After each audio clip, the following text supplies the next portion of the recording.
Well, fellas, the socialists are at it again. Malat Kiros, who we highlighted on Tuesday, smoked a 30-year incumbent by 10 points. It wasn't close. Previously, if you were a Democrat who'd been that entrenched anywhere in the country, virtually impossible to get you out of there.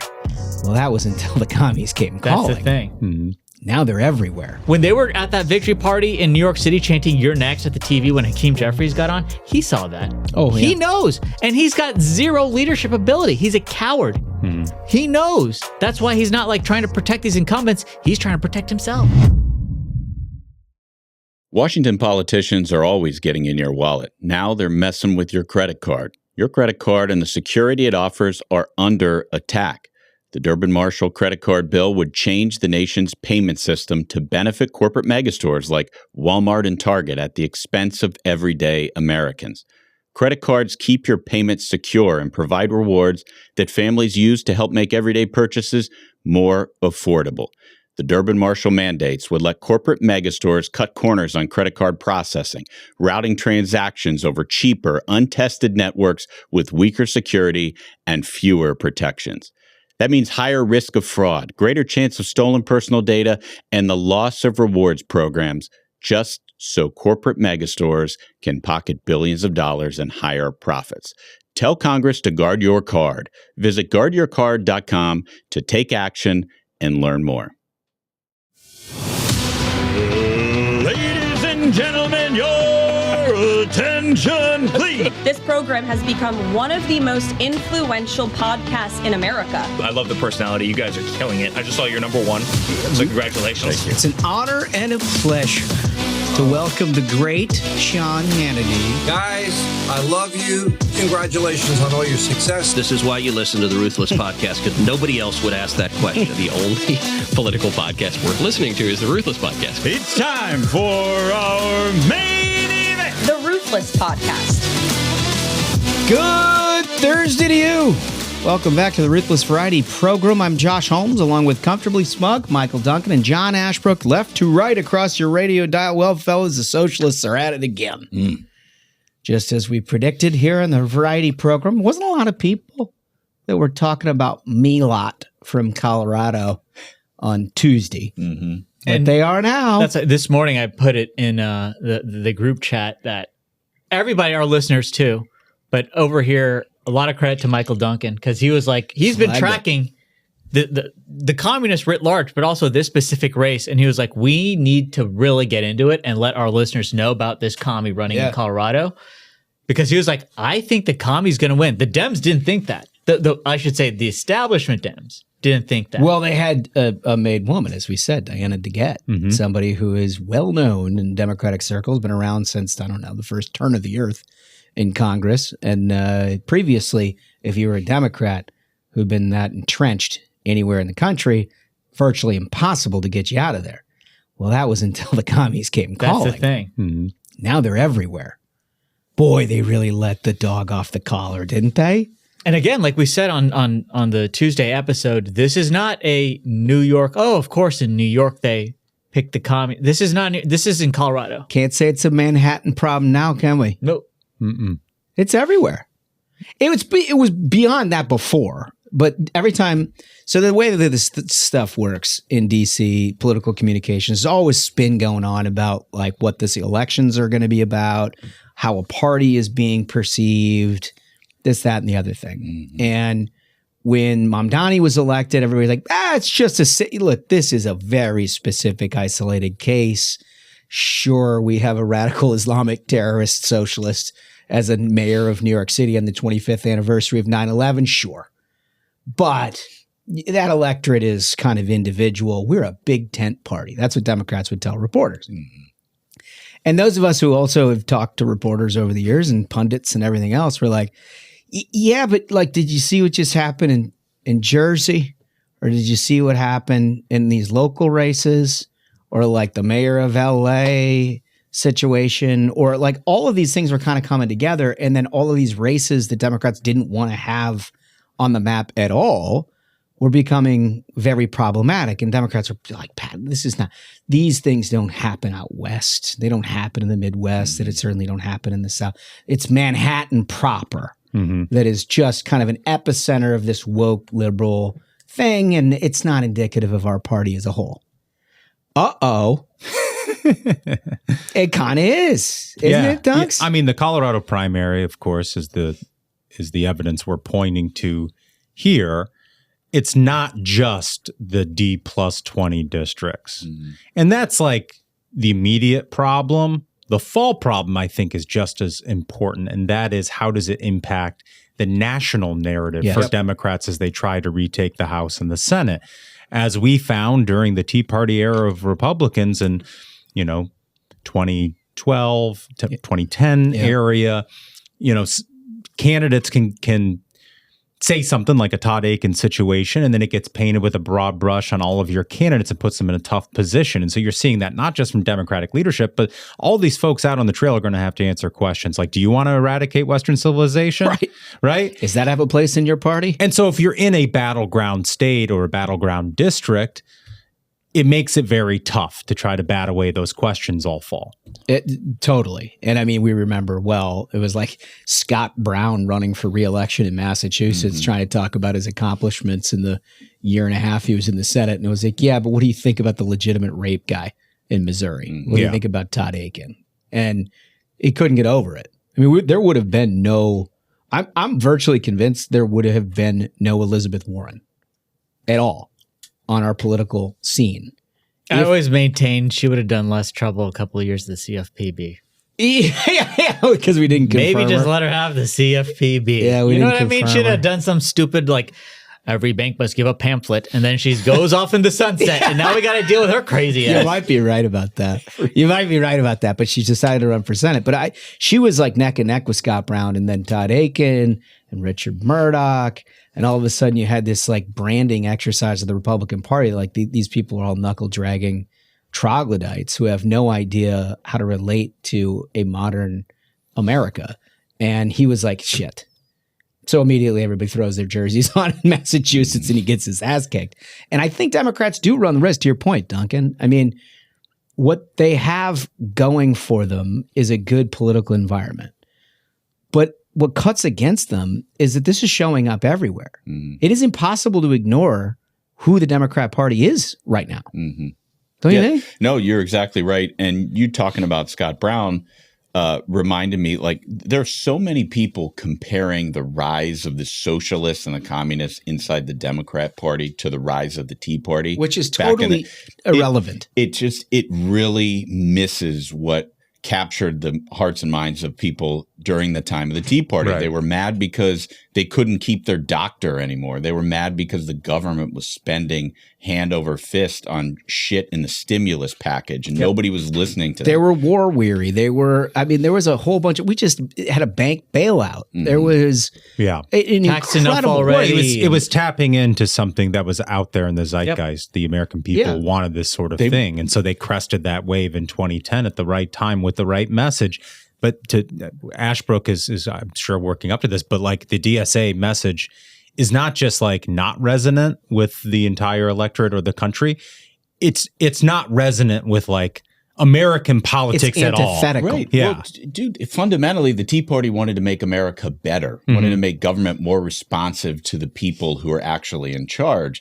The DSA, with people like Chevalier, want to eradicate That's America. the thing. And I think that's very critical because I think there is going to be a lot of comparison because Democrats know this is bad for them. They know the actual remaining Democrats, as they see, as they look out from the Alamo, and that crowd out there is getting bigger and bigger with these communists. They know that's not good for them. And so they're going to try to do some kind of like equivalence to like, well, the Tea Party invigorated the Republican Party and, rekindled the conservative grassroots. This is so different because the Tea Party was about like, this is what it says in the Constitution about taxation. This is what it says about how we should not have a deficit. Like they were grounded in the foundations of America. Fundamentally, the DSA wants to dismantle America. They say it themselves. These people who are winning these primaries and not just like, these are not just like squeaking by, like, we didn't see this coming. They're blowing them out. Yeah. Can we get graphic one on there? Okay. So Malat Kiros, who we highlighted on Tuesday, smoked a 30-year incumbent by 10 points. It wasn't close. It wasn't close. This is like thought to be a real nail biter for Democrats. They're like, well, we're going to have to sweat this one out. I think we'll be fine. Nope, you're not fine anywhere. Mm-hmm. If Diana DeGette can get her ass kicked in Colorado, any Democrat who has anything other than a full Hamas agenda is in jeopardy. Well, and that's the thing for you, listener and viewer, to keep in mind here is like we have some yucks about all of this, and it's funny to make fun of these people, but these people can win. Oh, yeah. And a lot of these people are heading to Congress because they're in safe blue districts. So like they're going to be a part of our political conversation for a while. And Hakeem Jeffries will adopt their agenda hook, line, and sinker, in large part because of that conversation that we had last week about what it takes to get a speakership. You need to basically have in a evenly divided Congress a united, complete, unanimous vote within your conference to become speaker at all. Mm-hmm. And what you get is a whole bunch of concessions underneath that. Well, he's now got, what, 5 or 6? Like legitimate lunatics. Straight up communists. Like people who we argue they should enforce the oath of office against and not allow them in there at all. Mm-hmm. But he's going to have to figure out how to get them to vote for him if he wants to be Speaker of the House. And what do you think that takes? Yeah. Can I bring up something? That's where it gets really scary. Yeah. Because the other thing that's different than the Tea Party movement is the Tea Party movement was like brick by brick. Mm-hmm. You know, there were a few targeted races in 2010 on the statewide level. Well, you know, because you were a part of it. Like Mike Lee or Rubio and stuff like that. But like the DSA is speed running this thing. Totally. Yep. Because you don't just have these House districts.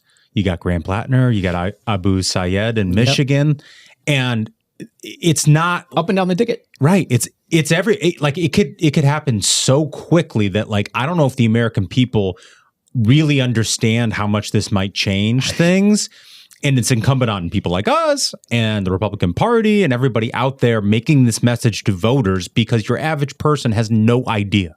They really don't. So one thing I was really thinking about when I started seeing these results roll in, and it was like, well, shit. This is not just a narrative anymore. The actual DSA, socialist, communists are taking over the Democrat Party in any contested election. In any time that they're primarying them, they are coming out on top.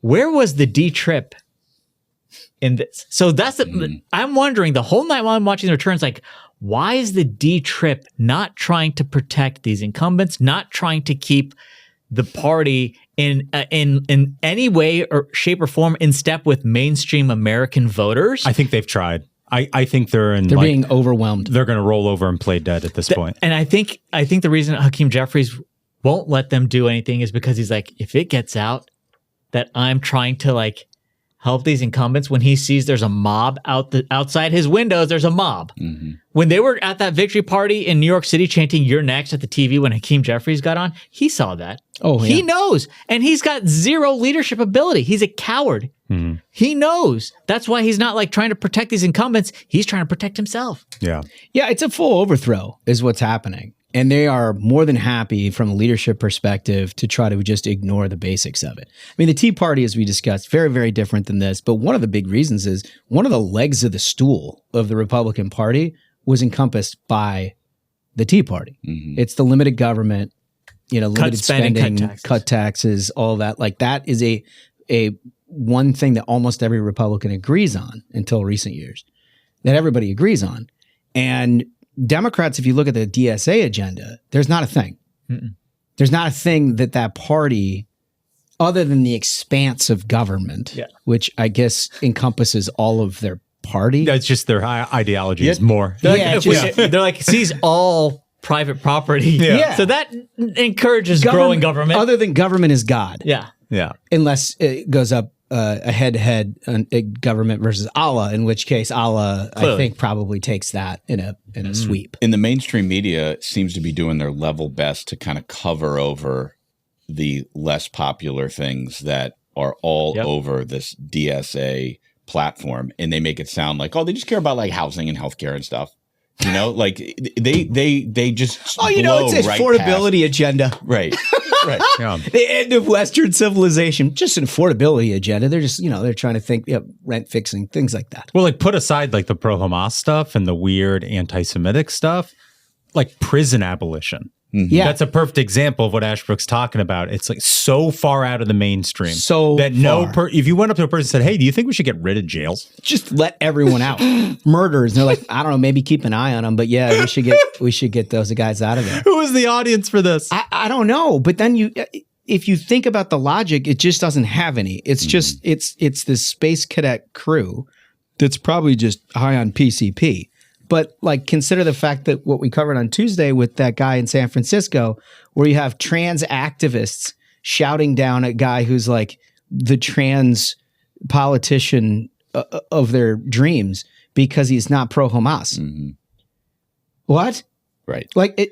Right. Which. But I just like, it's crazy. Stop for a minute and think about that. Like we always laugh about like, yeah, well, I mean, you know that Hamas beheads gay people, right? Like, you know that they do that.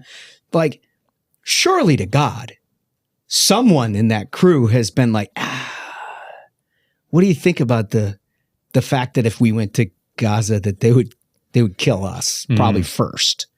Like, surely to God, they've had that conversation, but they don't. And they just run headlong into all of it, which makes me question whether or not there's any information flow that is not just sort of straight piped from this left-wing progressive psychopath culture that, like, if we were to hear on a day-to-day basis, like you'd probably check yourself into a clinic. Well, I think what you were just saying also raises another point of differentiation between the Tea Party and the rise of socialism.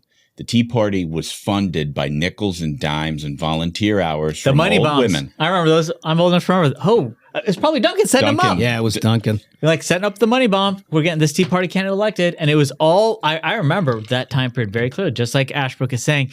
It was people being like $1, $2, $5. And that's how they got the money bombs together. These socialists are funded by foreign powers who are laundering money through NGOs and probably Act Blue and everything else to try to create like chaos. Neville Singham and that mortar's coming out like about that guy. Yeah, But all of a and your sudden- tax dollars, as we've found out. Right, right. And we don't talk about nearly enough. But all of the things that Doge was finding were going to NGOs with ideological purposes that are filtered through down to the grassroots level to come right back into the system and fund all of these operations. And that, you're right, it's not, it's a self-contained mechanism, funding mechanism, comes out of your paycheck that they have used to radicalize these people who have now become the Democratic Party. Yep. That's a wild thing if you think about it. All right, so the most interesting component to it, to me, is that all of these candidates they're foreign born or they're something, right? I mean, they're clearly not all, like Graham Plattner's not, but To our knowledge. you're right. but most of them, you're like, okay, well, clearly we're missing some American cultural thread with some of them. But then you see who supports them. And that's really eye-opening. Look at clip 1. This is the victory party at Milat Kuros. And one thing you'll notice, boy, there sure is a lot of young white people there. You're right.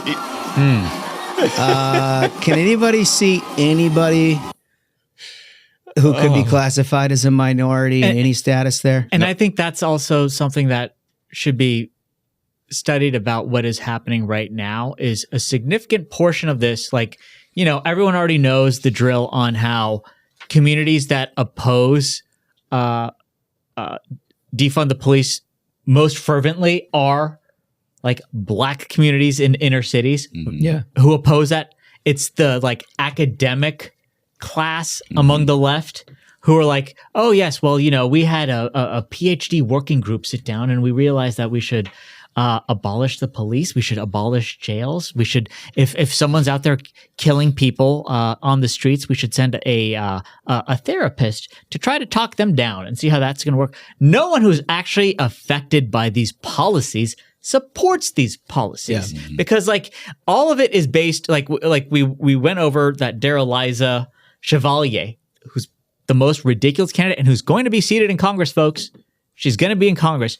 Believes in the most ridiculous shit. Why? What you think? Like, no serious person could believe any of this shit. Turns out she spent the past 14 years trying to get a PhD. This is a person who has not lived in the real world, as we see in these videos, as we see among their supporters, they'll like, and as we saw in the Chinese Communist Revolution, the vanguard of this class of socialists come from the colleges. They are the academics. 14 years? Trying to get a PhD. I think Seems like That's maybe insane. I think Tommy Boy was only in college for 9. Herbie Hancock. Herbie Hancock. Well, look, people have lamented for years what the long-term damage of the institutional capture of higher education would have on this country. And I think this cycle might be the first piece of evidence to suggest what it has done, in that you now have adults who are running for office and winning, and they have constituencies of higher educated people who've spent their lifetime on college campuses who believe things that are antithetical to the founding of this country. And that is, well, that's jarring. But it was done very intentionally. It was done with the help of a whole lot of foreign money, frankly. And this is the result. Yeah. And this race in Colorado is not the last test here for establishment Democrats. There is a House race in Michigan, the Lansing area, former home to Nick Saban and Mark D'Antonio and many, many others. But it's represented right now by a guy named Tom Baird. It's a Republican, first-term guy. Democrats have 3 candidates running in the primary. The guy leading, his name is Will Lawrence, and he's a Bernie Sanders climate guy. Yeah. And so he might win that primary. Well, he was a climate guy until about 16 months ago. Now he's just super into Hezbollah. Now, And that's an important one because that's a frontline race. That's like a majority maker. Yeah. So that's really where the rubber meets the road for the DSA. It's like, are they going to win the true battleground swing districts? 100%. All that comes to fruition on August 4, where they also have that Michigan Senate primary where Al Said was also in it. So you could have it could be a big night for Hamas in Michigan.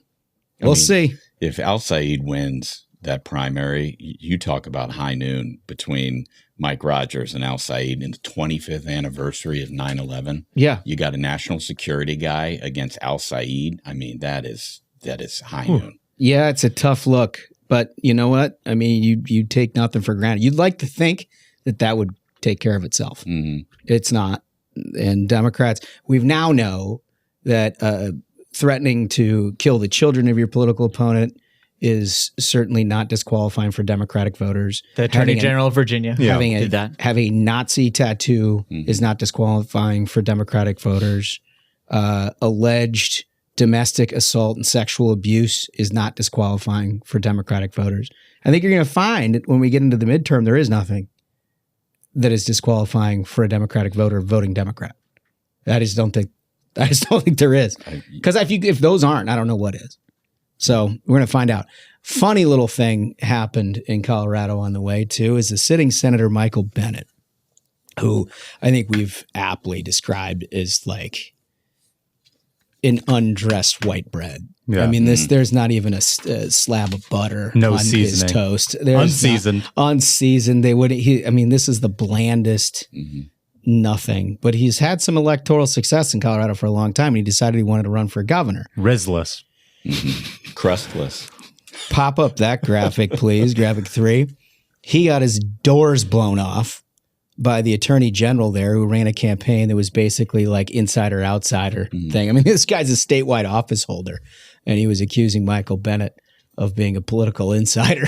Well, I think it captures amazing. I think it captures the second thread here of the Democratic energy, not just DSA but anti-incumbent. And well, that is a fusion that the Tea Party had too. Yeah. And generational too. Well, and you can understand it from the Democratic base. They got to tune in on television and see Donald Trump stack dubs every single day. Yeah. And they're like, why aren't you fighting harder? Why aren't you stopping him? If you only stopped him, I'd vote for you. And so that anti-incumbency, I think, will play a major role in all of these I haven't independently verified this, but I saw somebody post on X that it's the first time that an incumbent senator has been defeated in an open gubernatorial primary since 1948.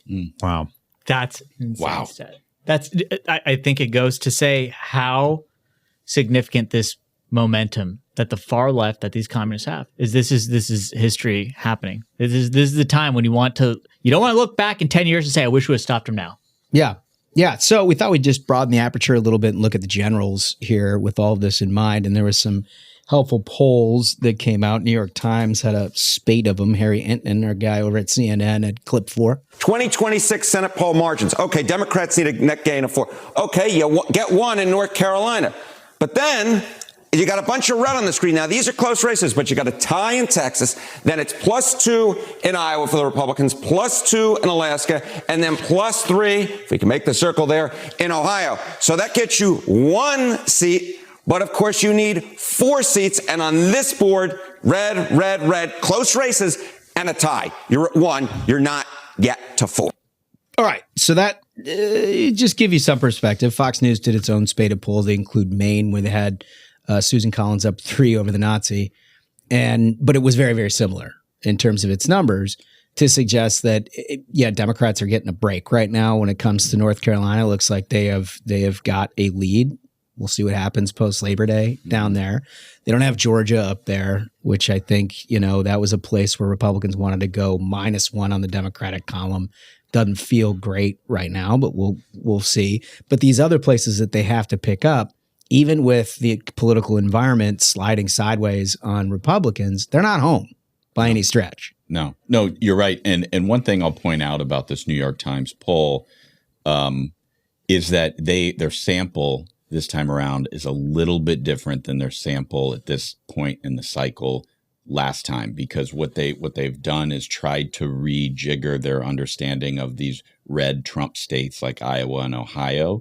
So they're measuring a little bit of a different, little redder universe of voter in that poll. So that exact same New York Times poll, based on the samples of 2024, probably looks a little bit different and maybe gives Democrats an edge. I think more important than the numbers at this stage in the game, even more important than the numbers, is the movement. Mm-hmm. That if you look back at previous polls done by the New York Times and others, the trend lines right now, the environment is getting a little better for Republicans. And I think that has to do with what we're talking about. And that is goes back to my point earlier about like, how is this shape the national environment and the info flow that voters are going to receive about these DSA members and how radical they are. It's interesting you say that, because I was talking to a member of the House just yesterday, and he said even with every question about gas prices and Iran and everything else that's going on, he was like, I was blown away by how many people are calling and asking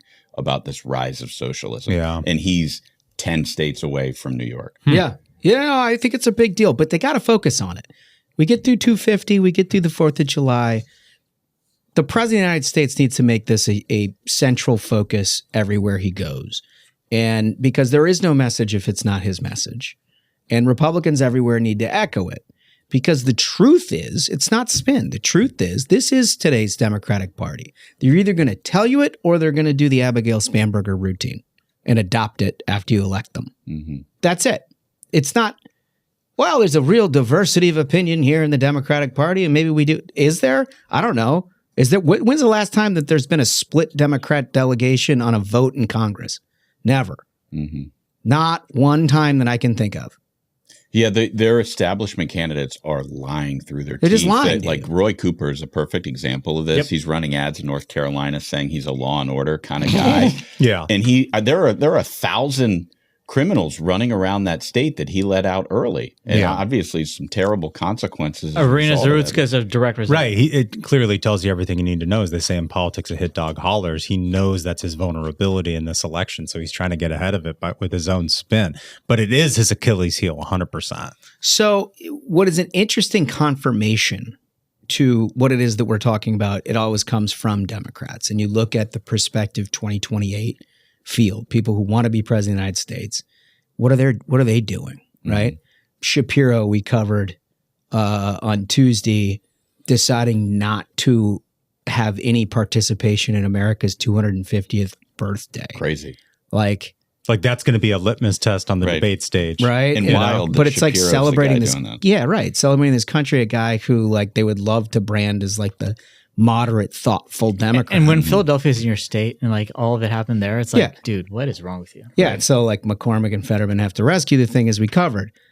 Kamala Harris, we've covered. She's not going anywhere. She wants to be president of the United States still. I don't know what Democrats' appetite is currently, but it seems to be more favorable than you would think, given the ass kicking that was administered in 2024. What is she doing? Axios has a scoop.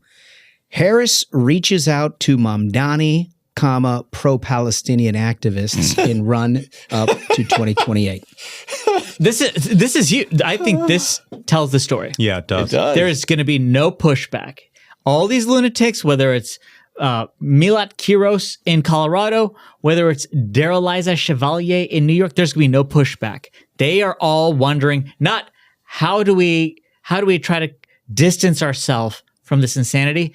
Their only question is, how do I get them on board? How do I get the nut jobs to like me? That's insane. Well, and that's insane. It tells you everything about where the new power center in the Democratic Party is, because this is their standard bearer. Yeah. She was their candidate for president of the United States, and her only way of maintaining a foothold in said party is to appeal to the DSA. And what does that tell you? That tells you it all. What was their standard bearer doing 20 years ago? Oh, got to meet with the National Organization of Women, the Rainbow Push Coalition. And then 10 years ago, it's like, oh, the climate groups. You got to meet. The climate is so important. And now it's like, oh, socialism. No, it's like, well, you have to fly to a madrasa. Yeah. And you have to meet with Abu Bakr.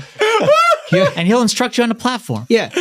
And they have like give you some flight lessons. Flight lessons, and maybe you can fire a rocket into Israel. I mean, it's true, dude. So she had a lengthy closed door meeting, according to Axios, with other prominent progressives, in addition to the Zohran Mamdani meeting. It's the latest sign the former vice president is laying the groundwork, and I love how people like just gloss over the horror of the story itself and talk about the process of it. It's just the latest sign that the former vice president is laying the groundwork for a potential White House run in 2028 and looking to strengthen or repair her relationships with left-wing Democrats. Harris called Mamdani last Thursday to talk about the party's future and plan a longer conversation. A person familiar with the call told Axios.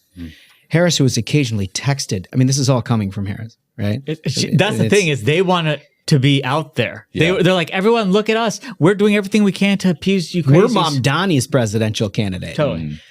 Who occasionally has texted with Mamdani in the past few months, called him 2 days after the mayor's handpicked candidates swept 3 congressional races in New York City, ousting a pair of incumbents.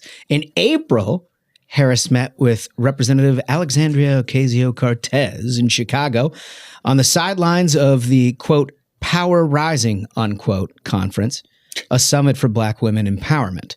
Harris and her team also have been reaching out to pro-Palestinian activists during the past year, including at least one who helped lead the Uncommitted movement, which grew out of opposition to former President Biden's policy of the war in Gaza. I mean, that'll tell you, like, she's like, I'm going to meet with the people who said that they fucking hate me. Yeah. And I'm going to get their advice, and I'm going to do what they tell me. I'm going to do it. I'm going to do what they say. That's it. This is, we've talked about it a lot, but you don't have to take our word for it. They're now telling you, as a Washington, D.C. political process story, how they intend to be competitive in a Democratic primary election in 2028. They need Hamas. That's what they're saying. That is fucking terrible. Like, that is wild that one of the two political parties, we're 25 years from 9/11. Right. I mean, the largest state sponsor of terrorism. This is like people and groups who have killed more Americans than any group or country in the world over the last 45 years. And they're like, we need their support. It's insane. It's a wild thing. It is. So I guess our question of the day, when you like and subscribe to the Ruthless Variety program, we read all of your comments and get back to the very next episode. Our question today is, what's it going to take to get the Democratic nomination? If you've got somebody like Kamala Harris, who was vice president of the United States, meeting with and attempting to curry favor with left-wing organizations that were literally originated to oppose her administration, and her now pledging loyalty to pro-Palestinian activists, where will you not go? Like, what will they have to do? It's a good question. I'd like to hear your answers. So what's it going to take to get the Democratic nomination? We all saw the hands in 2020. That's no the borders. Thing. Dude, that seems so quaint. 6 years ago, all of them raised their hands, said like, I would open the borders and give free everything to illegals. Now it's become like, I'll take the box cutters onto the plane. Like, that's a quick shift in 6 years. 100%. But take it seriously, because what happened? When they asked, who raises your hand if you want open borders and give all the illegal immigrants who want to come free stuff, what did they do when they got into power? Exactly that. That's Bingo. Right. You're right. Exactly that. All right, when we come back, we're going to cover the week's news in Supreme Court rulings. There was a bunch of them, one of which I'm sure you guys have heard about. We'll talk about that. And then there are another couple that have pretty big implications that may affect the upcoming elections right after this. American energy is growing. With a renewed focus on American oil and natural gas, we're rebuilding our industrial strength and driving investment. Energy demand is rising, and the United States has the resources to meet it. Here's the challenge. If we can't build the infrastructure to move that energy, pipelines, transmission lines, and power plants, Americans won't feel the benefits. And while projects stall, China moves faster. Not because America lacks energy, but because Washington's permitting system is outdated and broken. Energy affordability depends on getting energy where it's needed, when it's needed. Yet critical projects remain stuck for years in delays and endless litigation. We have the energy, we have the workforce. Now it's time to build. Let's secure American energy leadership for generations to come. When America builds, America wins. Pass permitting reform now. Learn more at permittingreformnow.org. Paid for by the American Petroleum Institute. Okay, we're going to do this quickly because you all have heard and seen the news, and we've all reacted to what the Supreme Court did this week on three major cases. The 14th Amendment case, the Birthright citizenship case, obviously huge disappointment for a lot of conservatives, huge disappointment for the administration. I think that was the argument that President Trump went to personally. And so they had a lot going into that, wanted to win, did not, came up short. And it has created a whole bunch of backlash. You know, everybody's sort of attacking the justices that they think went the wrong way on that kind of thing from the conservative side. What I find so fascinating is that you've got a bunch of libs who like wanted to literally disband the court or pack the court because they're just a tool of Republican, like a political tool. And all of a sudden I saw some of the statements that came out of people and they were like, once again, we have affirmed the constitutional right of, and it's like, you know. It's like when I'm in the game and Smug is judge. You know, I love the court. Yeah, I know. I mean, so. No, it's disappointing, but like at the same time, this isn't a problem if you close the border and stop letting illegal immigrants run amok in our country. Yeah. That's the most important thing I think conservatives should take away from this. I would have loved to have won this case. But if you enforce border security and don't let illegal immigrants storm across the border every year, then you stop a lot of these problems. And then I think I talked to a couple of people, and I think that one of the things that can be done, because immediately President Trump pivoted to Congress and was like, do something about this. Problem is just doing something about it, again, runs into the same constitutional problem that the court just ruled on. They would never take that back up. They would just throw it out. It'd be over. But there is one component that I think is the most egregious part of the birthright citizenship debate, which is birthright tourism. Yes. China is a particular offender. Insane scale. Like they've made it like industrial scale in California, where there are individuals who are having something like they found Chinese billionaires who are having 100 or 200 IVF children in the state of California. Yeah. That very clearly can be outlawed. The practice, the business practice of shipping people into this country in order to have children and obtain citizenship is not in question. Like nothing in that decision, I read through most of it, would bar you from enacting statutes that limit the travel into your state for the purposes of giving birth. Like it just It just is. I think Congress can do something about that. They should, yeah. I'd love for states to do something, but I don't know where all that's at. But that in concert with, maybe you take a look at visas for people who are 8 months pregnant. Yes. Like, you know what I mean? Like, I think there are a number of things that can be done to prevent the most egregious problem. And that other countries do. There's legislation other countries have that if you arrive in our country and you give birth, the individual who gave birth is punished. They are sent out of the country and they're not allowed to ever have any kind of a visa or let alone citizenship in that nation, because that's what a lot of this is about, is those anchor children to get citizenship for a parent. Totally. And it was, as Duncan said, exacerbated by an open border system. But there is one in addition to the men and women sports ruling, which was terrific. Love that. Long time coming on that one. There was one that we have a particular area of expertise on the campaign finance side that I was just like blown away how perverted the explanations were for this. Like if you listen to your average lib about this decision, they're like, once again, the millionaires and the billionaires control it. This is an extremely technical deal. Part of it is downstream of a perversion of campaign finance that was enacted in the early 2000s by John McCain and Russ Feingold that completely fucked up the whole campaign system. Just a straight up attack on the First Amendment. It was just a straight attack on the First Amendment. It also created these loopholes that were going to be found unconstitutional, which created the super PACs, which allowed for C4 spending, basically made 2/3 of the spending that you see in any election today totally unaccountable to the candidate and to the party that nominated them. Think about that. Like we're running campaigns where the candidate doesn't have a say in what it is that the message is, or the party that nominated them doesn't have a say because 2/3 of the spending is just outside of that.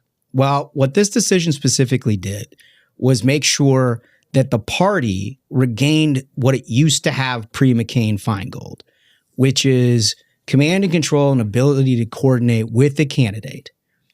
As of right now, before this ruling, what happened was there was a threshold where committees could only spend so much, up to a certain threshold, in concert, in coordination with a candidate, and then they had to stop. They had to create what they called independent expenditure units. They couldn't talk to anybody. They couldn't talk to the committees. They couldn't talk to they basically were like super PACs, where they were just on islands. Again, no candidate, no party oversight, nothing.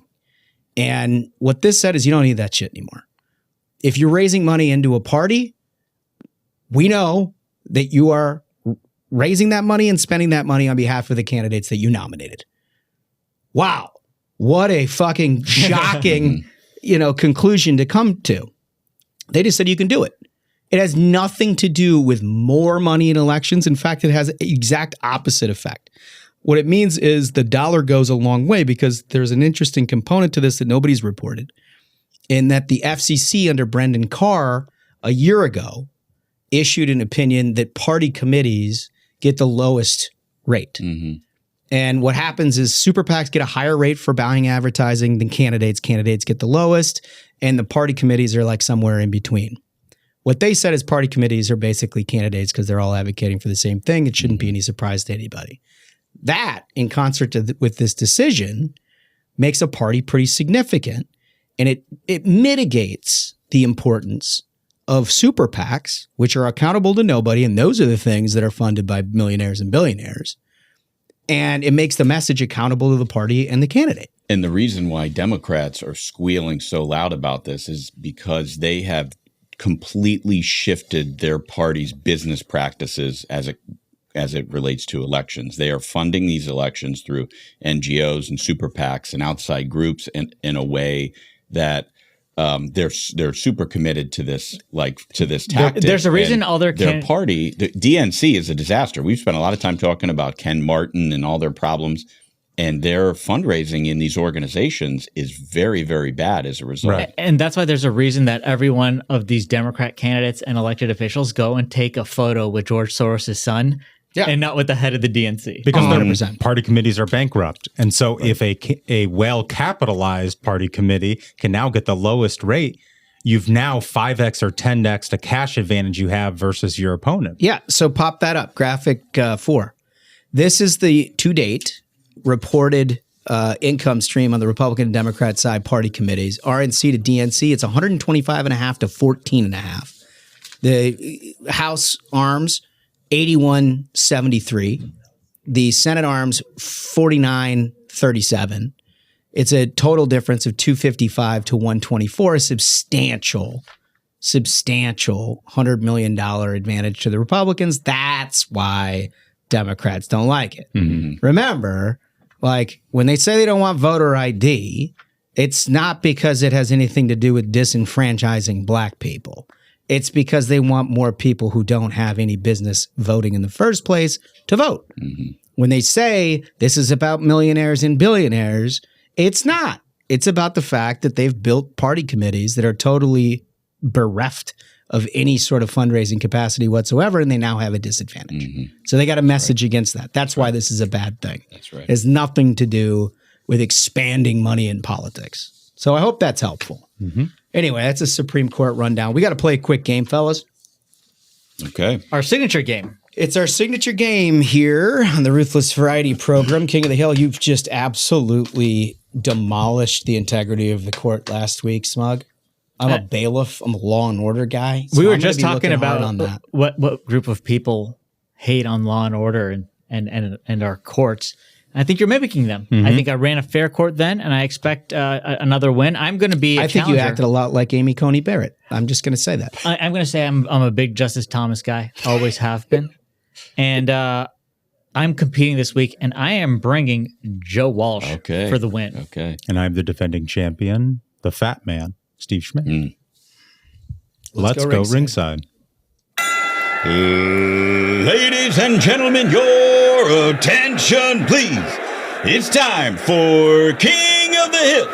In the red corner, fighting from an empty campaign office in Illinois, Smoking Joe Walsh. And now, in the blue corner, fighting from his own Substack account and current champion of the world, the old fat man, Steve Schmidt. And I'm the judge. This will be a very fair court. Well, I'm going to run a strict one. I want the champion to put an exhibit together immediately. Exhibit 1, please. This is Steve Schmidt. He's reacting to a troll by the White House of a new eagle, golden eagle, that Trump's trolling with a AI-generated photo. Sure. And, of course, Steve Schmidt falls for it. That's pretty good.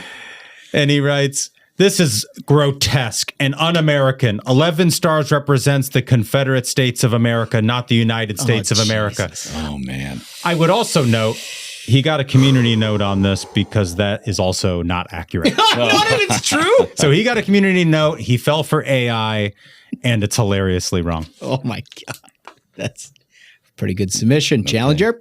This is going to be an easy dub for me. Can I get Exhibit 13, please?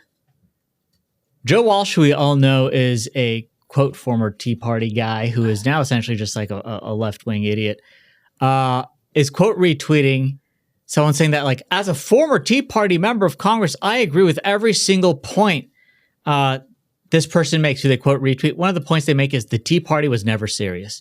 So he's essentially saying, I am not serious. I'm not serious. I'm an idiot, but you can trust me now.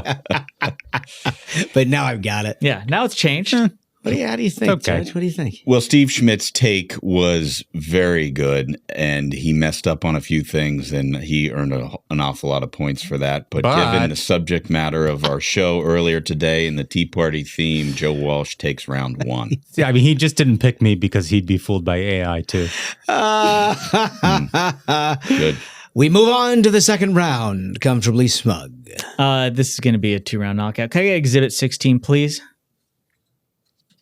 This is Joe Walsh, because Trump wisely has started saying how he's going to take on communism in this midterm and really let the American people know what arthritis is. Joe Walsh says, first off, Trump has no clue what socialism is or what communism is. More importantly, the biggest threat to our nation is Trump himself. He is a fascist. He is the very thing our founders feared. He's a traitor to this country. He is an enemy to this country. Insane take. Again, this is a Tea Party guy. What's he quote tweeting? It was rapid response, the White House account of when Trump came out and he said, like, he's going to take on. So he said it's not socialism, it's communism. I just find it amazing that somebody finds it necessary to take to Twitter with such a fucking warmed over glass of milk. Mm-hmm. It's that. Like, that's what I find so fascinating about that. It's like, I find fascinating that we got this guy weighing in. Somebody needs to hear. This is on the judge, but feel free to have your somebody take, needs to hear from it. Yeah, no, we should have a court that doesn't have people activists in the middle of it, right? Exhibit number 8, please. You'll recall from last week's game the graphic design of Steve Schmidt. Mm-hmm. Oh, the arrow is still there. He writes, my gosh, the arrow. Donald Trump is a decomposing brute who has abused our allies on countless occasions. I break down Mark Rutt's trip to the White House, Trump's threat to global democracy, and why appeasement never works.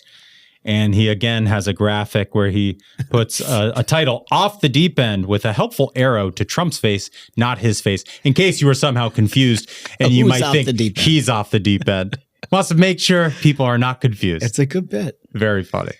I was about to give it to Joe Walsh, but decomposing brute, there's an artistic element to that. He brings that I think Steve Schmidt offered in that. So Steve Schmidt, round 2. Thank you, Judge. Okay, let's decide this sucker. Redeemed yourself.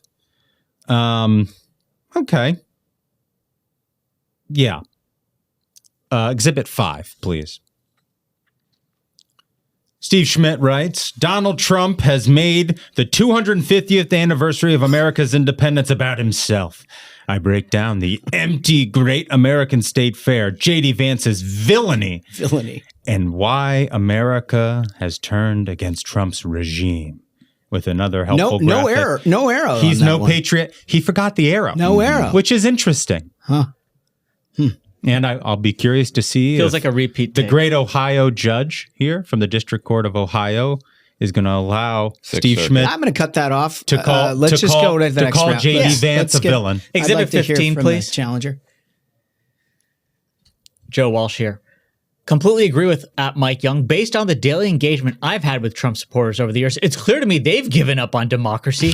They do not believe democracy can give them the America they want. Meanwhile, Trump just won a massive election in 2024, won the Senate, won the House. And who's the one crying about that? It's the guy who's saying that the other side doesn't believe in democracy. Seems like democracy worked out pretty well for President Trump. What's the summation of Mike Young's tweet? It's the standard bullshit of like, oh, well, this is fascism, Trump fascism, democracy's going to die. Okay. Your Honor? Steve Schmidt played the same thing twice in a row. That's right. Joe Walsh wins round 3 Another because he's a champion. The idea that the Trump voters hate democracy, 77 million of them voted for him just 18 months ago. And here's the thing is make sure to let JD know you didn't defend him. You can have an activist in the courtroom, but if winners win. That's it, folks. At the end of the day, winners win. Well, we'll see about that. We've got a new jurist next week. New champion. I wonder what's on his mind. He might have some vengeance. We got a great interview coming up. He's the chairman of the Ways and Means Committee, Jason Smith, right after this. Who helps America go farther, fly higher, and dream even bigger? People do. Since 1879, our people have been more than a source of energy. They've been a source of progress. Today, that same progress is helping deliver record U.S. energy production, fueling the workers, the makers, the boundary pushers, and risk takers who spark the breakthroughs that move America forward. Learn more about what our people do at chevron.com/USA 250. Well, you've heard him here before. Very smart guy, good friend of the Ruthless Variety program. The chairman of the Ways and Means Committee. Very important. Jason Smith, how are you? Doing well. It's great to be back with you all. Yeah, thanks for coming in. I mean, I feel like the last time I talked to you, we were talking about the big, beautiful bill, the working families tax cut, and we are approaching the 1-year anniversary on the 4th of July here. I'm assuming y'all are pretty proud of that. I'm extremely excited. Yeah. When we were here last time, it was literally the fight that I was having with the United States Senate, trying to do one big bill instead of multiple different bills. And we were able to get it delivered and for the president to sign it into law on July 4th of last year. It's the largest tax cut in U.S. history out of every tax cut that's ever been there. It's the most significant welfare reforms in U.S. history. And it's the largest one-time investment in securing the border, not to mention the largest one-time cut in mandatory spending. So it did all this within one, and there's so many different things within this bill that you could talk about 103 different tax titles for one. Well, the thing is, you'd love to do more and you'd love to do other bills and all these sorts of other things, but don't you feel kind of like a victim of your own success in some way? And that is one big, beautiful bill was big and beautiful. And so people forget everything that's in there, you know? You know, what I have found is a lot of people came up to me and they're like, my accountant did such a good job filing my taxes this year. He saved all this money. And I'm like, maybe it was the tax provisions. Right. But I did have a waitress come up to me in my district down in Fredericktown, Missouri, a couple months ago. And it's exactly why you do this. She's like, Congressman, I just want to say thank you. I got my tax refund back. And it was over $10,000. Wow. This was a single mom with 3 kids who is a waitress who works overtime. So she benefited from so many of those provisions we had in there, like the expanded child tax credit of $2,200 per child, the no tax on tips, the no tax on overtime. And she told me because of that tax refund, she would be able to pay for her rent for a year plus some groceries. That makes an impact on everyday Americans. And I hear my colleagues still to this day say this tax cut was for the billionaires.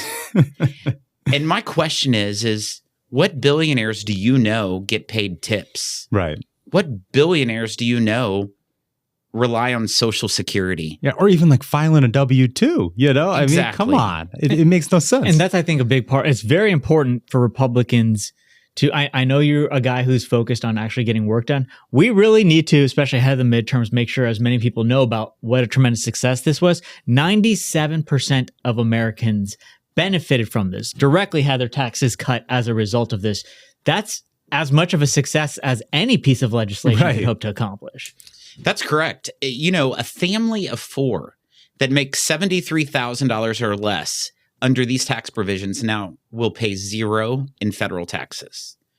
With the expanded child tax credit, with increasing the standard deduction, which 90% of Americans use to file their taxes, just the new tax provisions that we added to this bill, the no tax on tips, 7.5 million people utilize that deduction. Wow. The no tax on overtime, 29 million people 29 million. Use that deduction. And the no tax on Social Security, 35 million people use that deduction. So just the new provisions alone, 42% of all tax filers used one of those new deductions that was strictly focused on working families or seniors. That's unbelievable. I mean, that's a heck of a lot of people, and that's a heck of a lot of voters this fall. And I mean, it's obviously incumbent on candidates to get out there and talk about all this great work. How can we do that better? Because I still feel like people just don't know, or they know, but they don't know who to give the credit to. Well, I'll just tell you a couple things, especially when I talk to Republicans back home. I represent a very conservative area in Southeast Missouri, God's country, as I refer to it. Yeah. When I tell them that according to the gun groups, this was the most significant win for the Second Amendment in decades. Wow. And people are like, well, what do you mean by that? Well, for the first time since 1925, over 100 years ago, we eliminated a tax on the Second Amendment within the One Big Beautiful Bill. It was a huge win, so it was going in the right direction. For the first time in U.S. history, we put school choice in the tax code.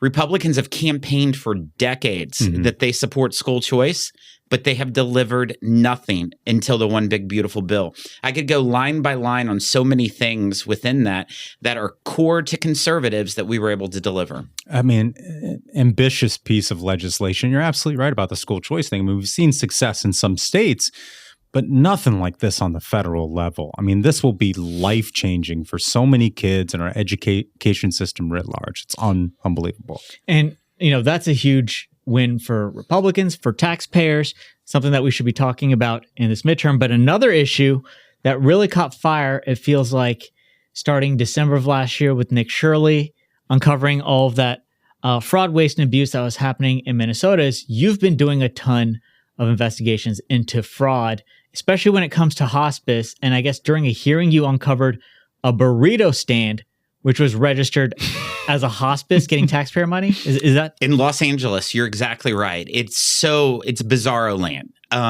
Just in Los Angeles alone, looking at the hospice fraud, the administration has now shut down 450 different hospice centers. 89 was in the same building. Insane. One was a burrito stand. One was in a tire shop. Like, you can't make this stuff up.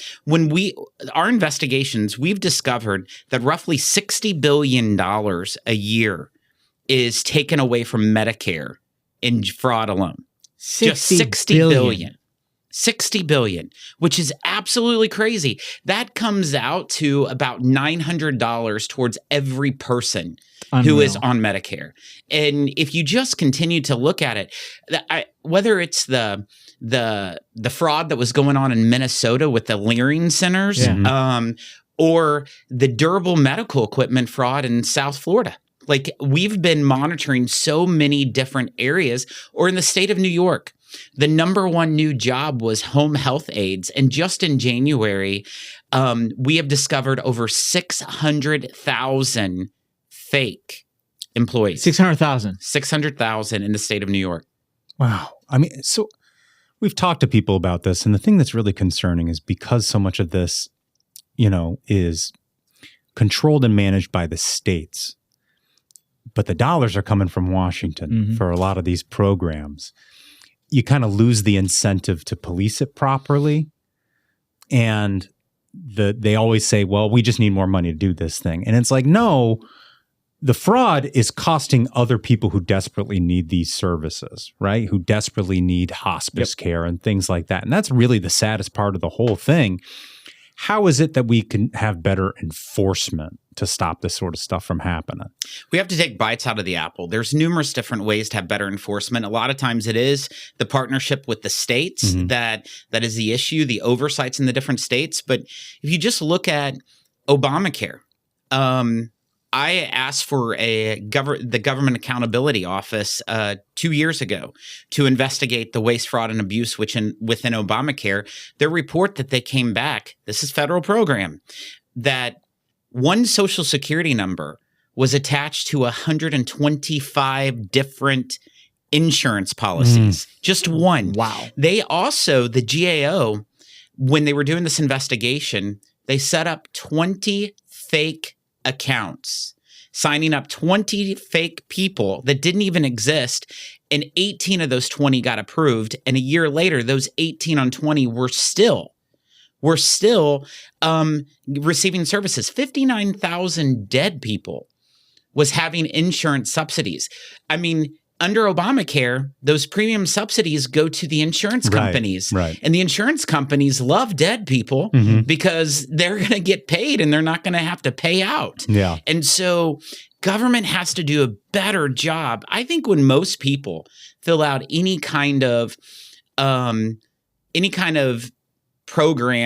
welfare program to be a part of, they expect that when they put their income down, that it's verified with the IRS. Yeah.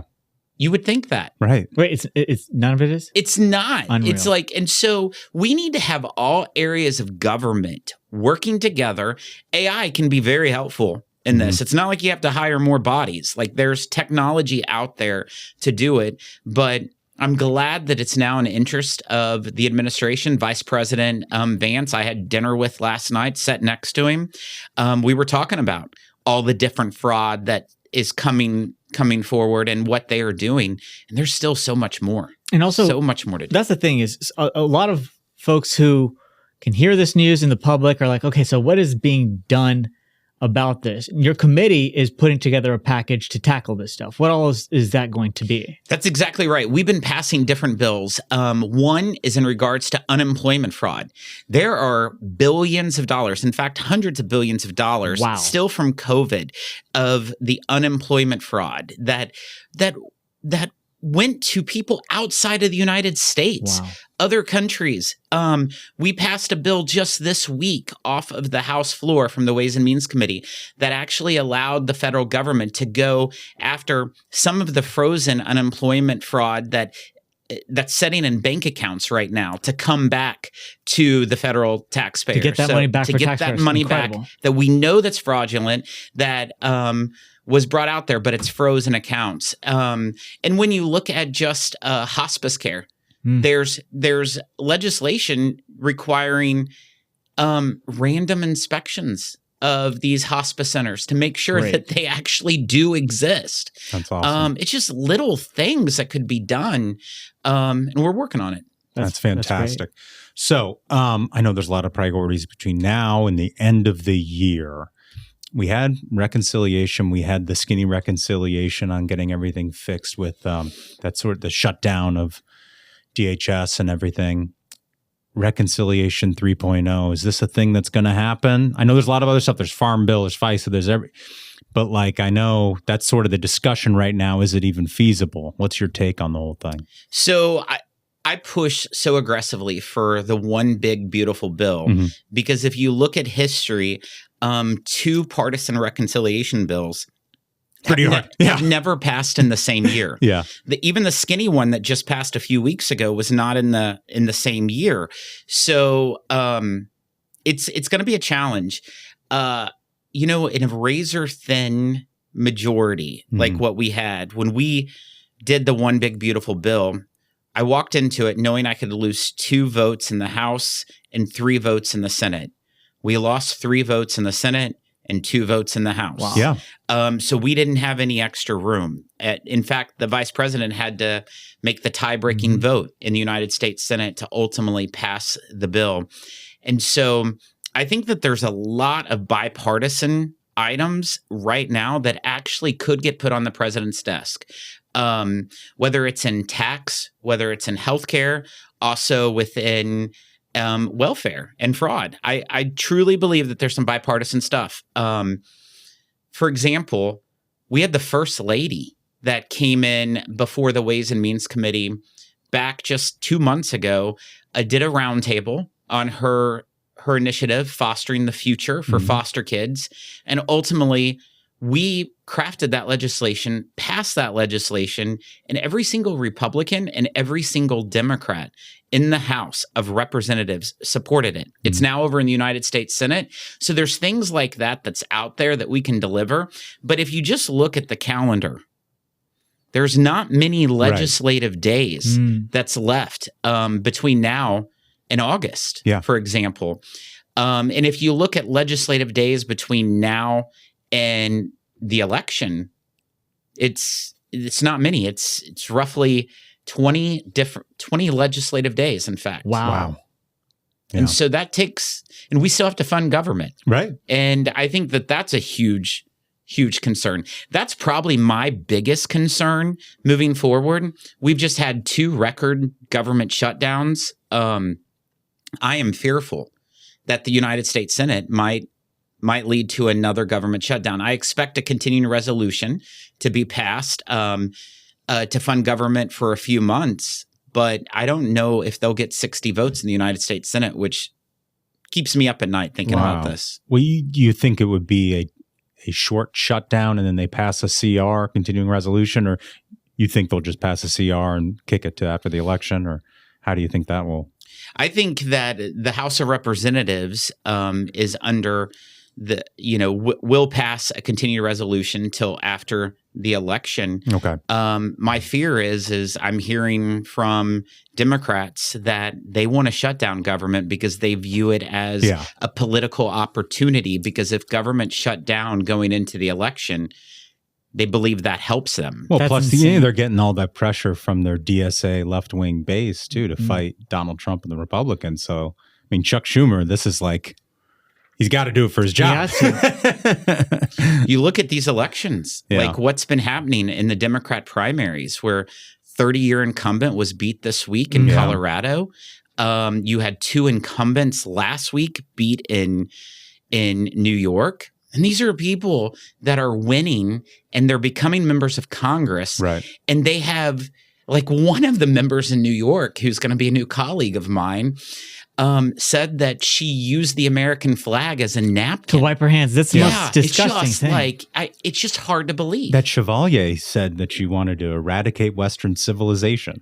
I mean, this is like crazy. Do you ever think you'd serve with people like that? And this is who we're going to be serving with in the United States Congress. So it's so unfortunate. Even my Democrat colleagues up here will tell you that they're concerned. Yeah. Has there been any talk among members in the House? I know there's been chatter online, and I support it, of should these people even be allowed to be seated if among their stated goals when they're running is the destruction of the United States of America? Because they got to take an oath. It's hard to take the oath of office when you've stated while running that your purpose is to destroy the country. Yeah, we are in definitely uncharted territory, because the people of that district, that's who they're electing. Mm-hmm. Of course, the turnout was not very high in either one of those elections, but still, we can do better. Yeah, we can do better as a country.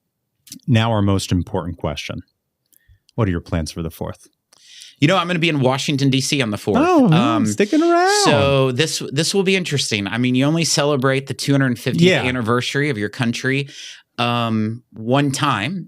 I don't think I'll be around in another 250 years. So, well, medical advances, peptides and all that. AI will solve it. AI is going to solve it. That's it. But when the president says that the fireworks show on the 4th of July is going to be the biggest ever in the history of the world, I think I want to see it firsthand and be there. And so excited about that. Yeah, you got to trust that. The guy knows how to throw a party. Yeah. That's for sure. So I can't wait. I can't wait. Smug, are you going to be in North Carolina? Or are you going to be up here? I'm going to be in North Carolina, but I will be watching the fireworks show at home with my little baby boy. Yeah. That's great. Awesome. Well, Jason Smith, thanks so much for joining us. Thanks for having me. It's great as always. Thank you. Okay, fellas, that's hell of a interview. Mm-hmm. Great show. We're moving on. People got to know what we're doing for Fun Time Friday. Mm-hmm. We're going to be at the Great American State Fair. This is going to be, if you're down there, if you're in DC, come on down. We're going to be at the Fox HQ. Going to be doing a show down there. And I think everybody's going to have an absolute blast. Mm-hmm. Don't you? Celebrating this country. What could be better? Nothing. Well, fellas, I think we did it. I think so. Absolute banger of an episode. Gentlemen, thank you so much to Chairman Jason Smith, and thank you to the listeners. Remember, if you have not yet, go to the YouTube and hit that subscribe because it's more fun in video. So until next time, minions, keep the faith, hold the line, and no libs. We'll see you Friday. Stay ruthless.